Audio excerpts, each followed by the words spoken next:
Alright guys, so today I'm headed over to the garage to do one final repair on the Tahoe here. Once this is done, I'll be able to finally get the Trans Am in there and start working on that again. But this thing has desperately needed the front diff rebuilt for a while now. I don't know if you can hear it now, or maybe once we get off this road, there's just kind of like a whirring or a light whining noise coming from the front. And I've been taking this thing on like 200-mile round trips to the junkyard, and it's been doing fine, but I can't help to think that it's probably not the best for the already failing differential.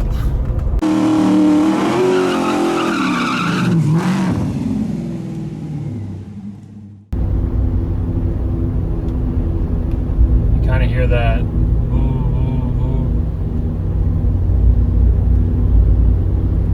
That's the noise I'm talking about. I don't know if the camera's going to pick it up.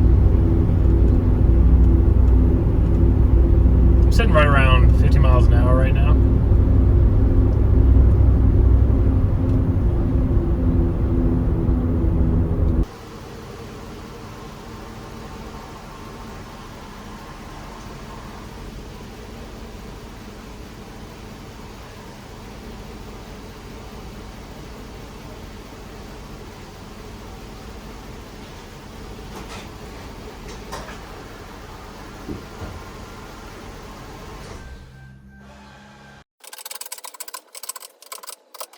All right guys, so I'm all set up here. I got the Tahoe as far back against the wall as I can get it.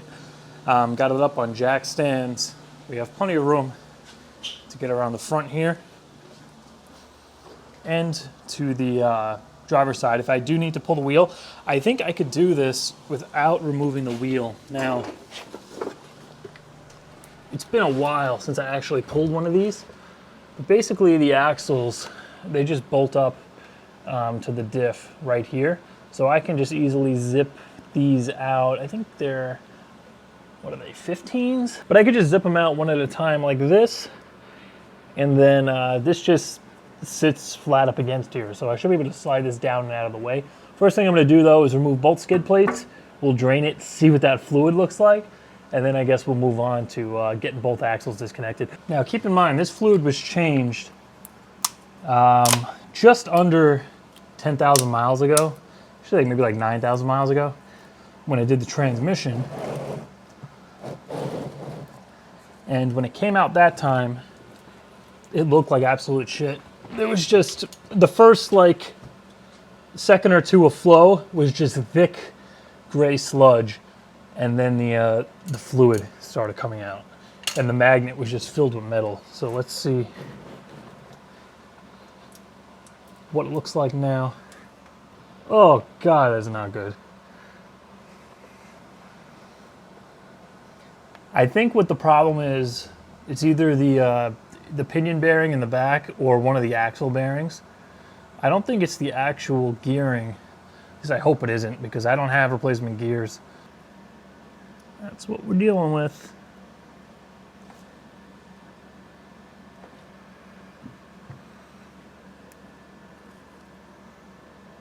Nothing but metal.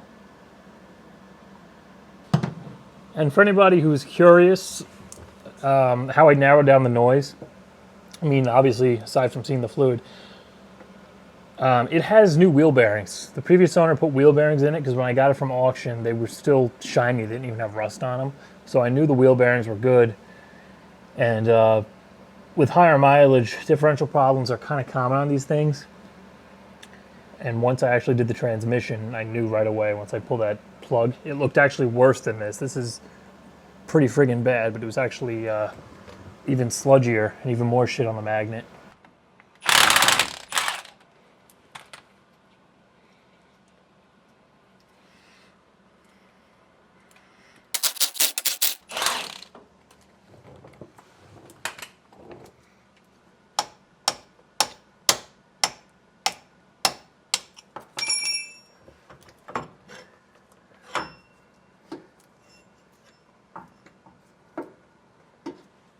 Might as well get rid of the connector while I'm here.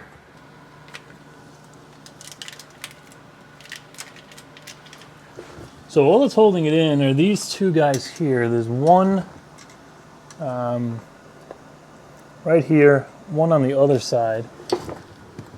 And then we have the kind of a pain in the ass ones. There's one hiding up here that goes through like a bushing.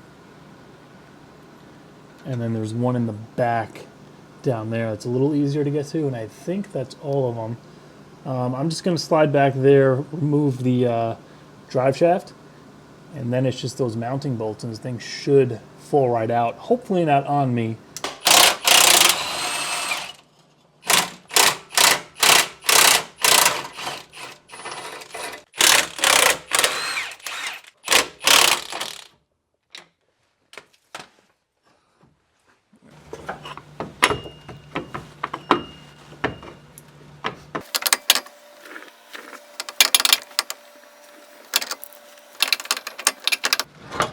Ooh, she just needed a little bit of a twisty. It's crushing me. Terrific. There are still wires connected to it. I didn't realize the actuator harness is actually freaking strapped to it. My mistake. Release. Okay, that's it. We're free. We're free. Just carefully.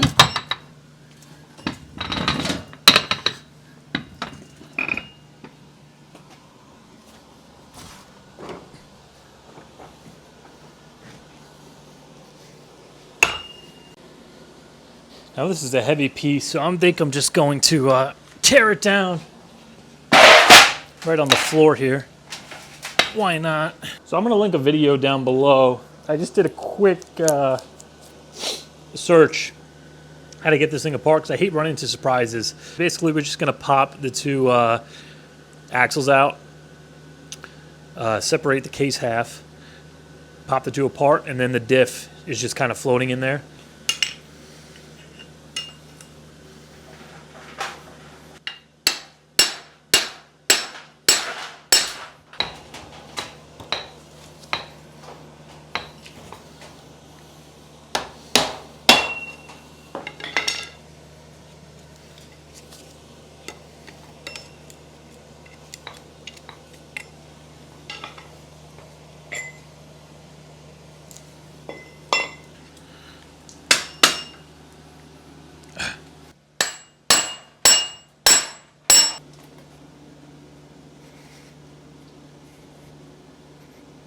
Man, that thing did not want to move.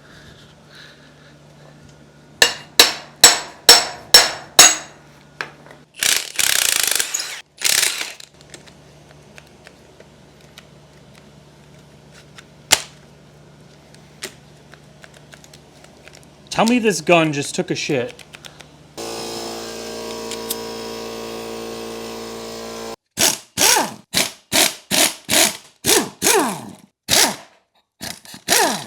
Yeah, that's pretty easy.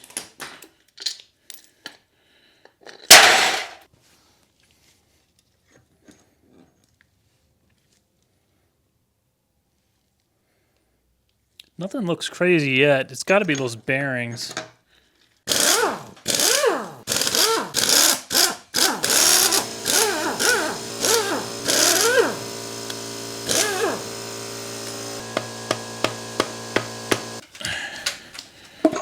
There we go.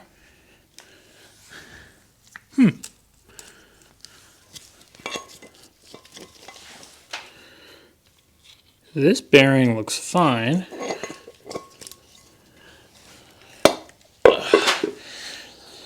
The diff should lift right out. Oh. Yeah, I think we found our culprit. Some pitting. Let's take a look at the race. So that's the cause of all my noise, and you can actually see the race is spinning inside the casing. So I gotta see what has to be done about that. Hopefully I don't need another freaking case half. The pinion seems fine. It still feels tight. It has plenty of preload on it. All right, guys, next day. I got a little bit of work done off camera. I'm just trying to do whatever I can here because I need this thing back up and running by the weekend. So pretty much I got the case halves cleaned up. I popped the race out for the pinion, the inner race in there that goes into the case. I still have the side race in there, but that's out. I replaced the outer pinion race. Case is nice and clean. I actually went to the auto parts store. I had to pick up a couple of seals because this really, really basic kit I got here, it literally just came with the bearings, a pinion seal, and some sealant. That's it. It didn't come with axle seals. It didn't come with the little bearings that are in here that support the axle shafts. So we're just going to be doing the pinion bearing, the two carrier bearings, and I went and picked up the actual axle seals myself. Luckily they had them in stock. For the diff itself, I got the two carrier bearings removed and installed, so that's ready to go back in. Like I said, I just have to pull the races out of there, and I think I'm going to have to use some bearing race retainer compound because these are actually spinning inside the case here. So once I get these out, I'll use that retaining compound once it comes in, because I did have to order it. Nobody had that stuff, and that'll be good there. For actually removing this stuff, the whole reason why I didn't really record any of this, I kind of shot myself in the foot with the press because it is really, really hard to get over there. So I just kind of leaned over. I used the bearing splitter, put it around the pinion bearing, pressed this down, and I got the old bearing off. That's the shim that was on there from GM. So now I'm just going to put the new pinion bearing on here, throw this back in the press, press that down, and then it's just about installing the race in the case for that inner one. So here's what's in this kit that I got. It literally came with one seal, the two carrier bearings, which I already installed, and then the two pinion bearings. It also came with a new crush sleeve, so we're going to be installing that. Hopefully my air gun has enough torque to drive that down, because my Milwaukee, I think the switch cocked down on it. But to remove the races, what I always do, and what works perfectly, I did it on the carrier over there.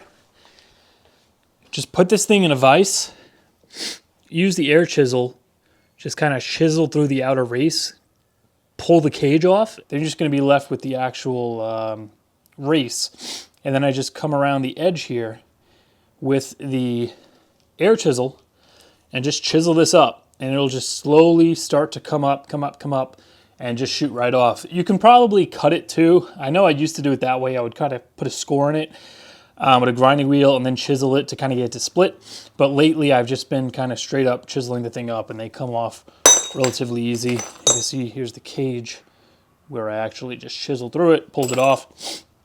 But yeah, we're making progress here. I'm going to go ahead and get the pinion bearing pressed on. We got a new pinion bearing. We're just going to drop that down, and then I'm going to take one of the races from the side. I think this is actually the messed up race that was causing all the noise, one of the carrier bearing races. And if you look, this just slides right over this, straight down to the bottom. It's a little bit bigger than this shaft. So we're just going to pop this guy on like that.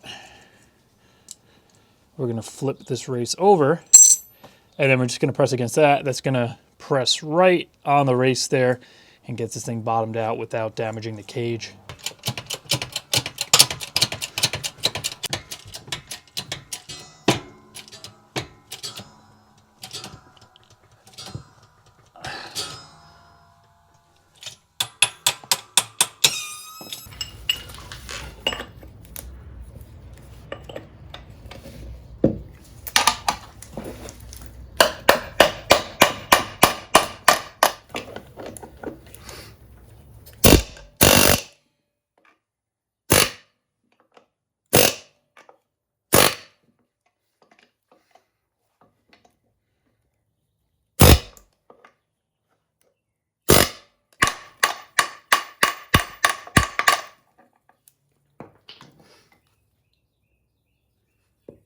All right, inner pinion race is all the way down. I showed you before, I already installed the outer one.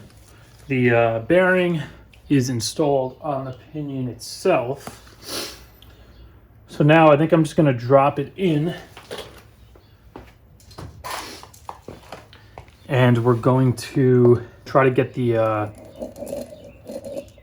crush sleeve into place with the proper preload. Then I guess we'll just pull it apart, put the new seal in, put the yoke on, and that should be it. I'm hoping this air gun's gonna have enough torque to kind of crush that sleeve down, but we'll find out in a second. So here's the crush sleeve that came with the kit. That goes on first. We'll slide the whole thing in. Then we gotta install the outer bearing. Then the yoke. All I'm gonna do is gun this thing down. The yoke's gonna get driven down relatively easily, and then once we get to the crush sleeve, that's when it's gonna start giving us a lot of resistance, and that's where we're gonna need to be careful here. Because if we go too far, which I doubt, because I don't think the gun's gonna have enough torque, you crush this too far, bearing preload's too tight, and then that's it. You gotta get another crush sleeve. There's no uncrushing it.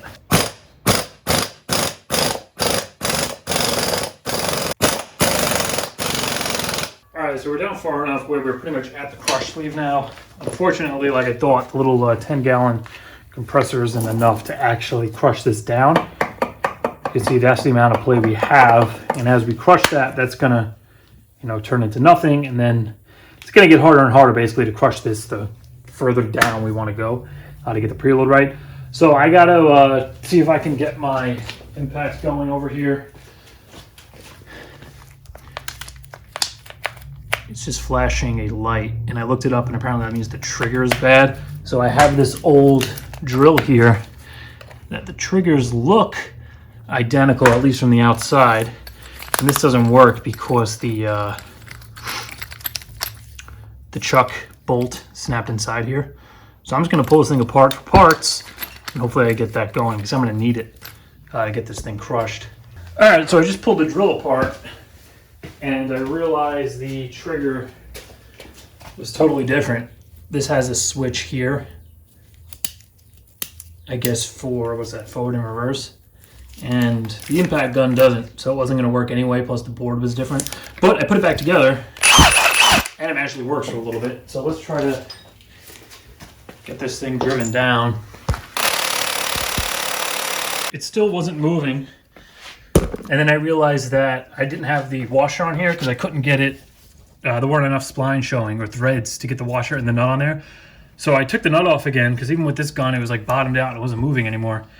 And I noticed that. I put the washer on, put the nut back on, gunned it down a little more just now, and it removed all that slop.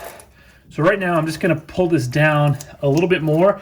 The correct way to do this would be with a inch-pound torque wrench, spin this, and see what the preload is at. I'm just gonna kind of do it by feel. This feels all right, but it should be a little bit tighter because it's just to the point where it's crushed. So I'm gonna tighten this down very, very carefully, little by little, until we get that slack or preload tightened up a little bit more. All right, I'm leaving it there. You see it still moves very easily, but it doesn't just free spin. It kind of turns and stops. There's absolutely zero play. The sleeve is crushed. So now I'm just going to zip this off. We'll put the seal in, drive this back down with a new nut, and then we'll go and pull these races out. All right, new seal is in. I'm just going to pop the yoke back on here. We have a new bolt here somewhere the kit came with. I gotta be careful here. I don't want to go too tight on it and crush that sleeve anymore. I pretty much got the preload where I want it.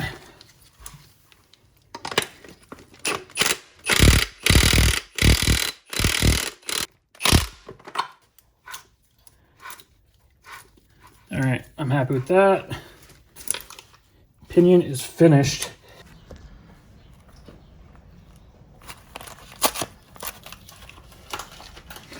So I just brake cleaned this entire shaft, everything inside.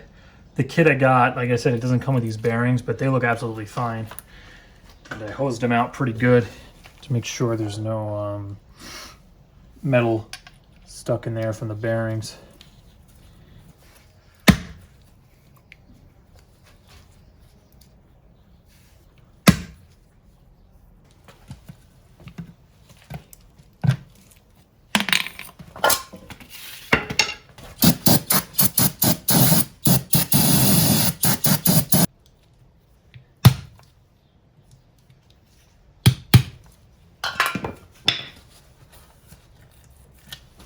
All right, so it took some work. Even though that race was spinning in there, it was still just perfectly machined to that hole, so I couldn't easily just pull it out and get a grip on it. So I managed to kind of get this in there and gradually pull up on it.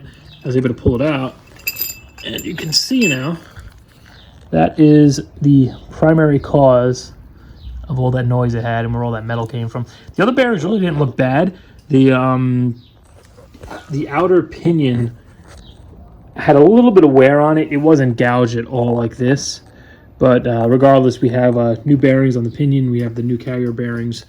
Once the retaining compound comes, that's basically a type of glue that's going to hold these in the case, being they kind of slide around in there now. That's going to be it. We'll be ready to put it back together. All right, guys, the next day, and I got the retaining compound. I had to actually order this from Grainger. Nobody had it, but Grainger shipped super fast. I got it like the next day, even with just like regular shipping.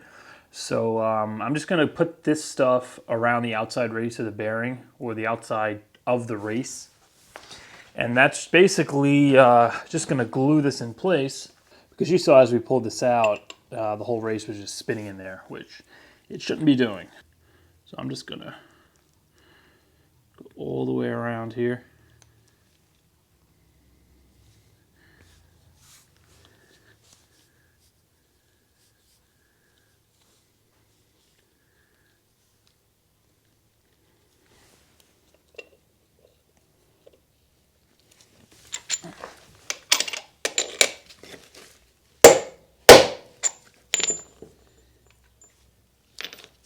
So I think I'm just going to let this sit a little bit and just assemble it from there. I don't think these are going to fall out. I'm going to wait. By the time this is actually installed, it'll be way longer than 24 hours. All right, that's that. So I'm going to let this sit and hopefully dry a little bit. I guess we'll hop underneath, start getting that oil pan out. Well, once again, before we get to work here, you can probably see why I want to finally change this thing. It's gonna be real fun cleaning this, but there is just oil and sludge being collected on the cross member, the sides of the pan. This thing is an absolute nightmare. I'm gonna have to just scrape years of sludge off of there. I'm noticing there's like this kind of orange drip over here. I thought this was coolant, and it seems like it is. It's like a mix of oil and coolant, but I can't see anything leaking. I gotta check the little hose that goes into the throttle body. Maybe that's dripping, but the water pump looks totally dry. It looks like it might be coming up from somewhere higher. But let's get this oil drained out, and now with the diff out, the pan should, and I'm saying should, fall right out.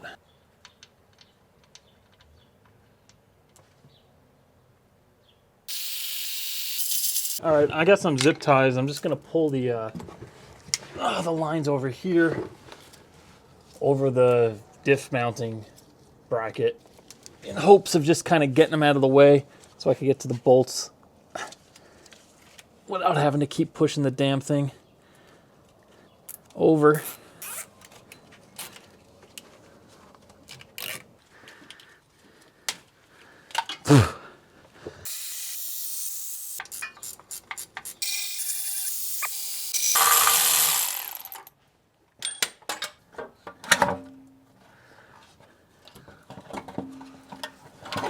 It's crazy how easy that is with no diff in there. All right, that's it.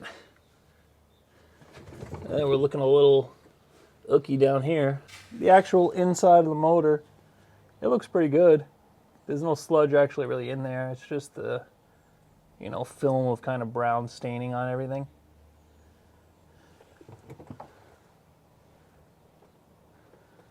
Nothing really chunky up in there, so that's a good thing.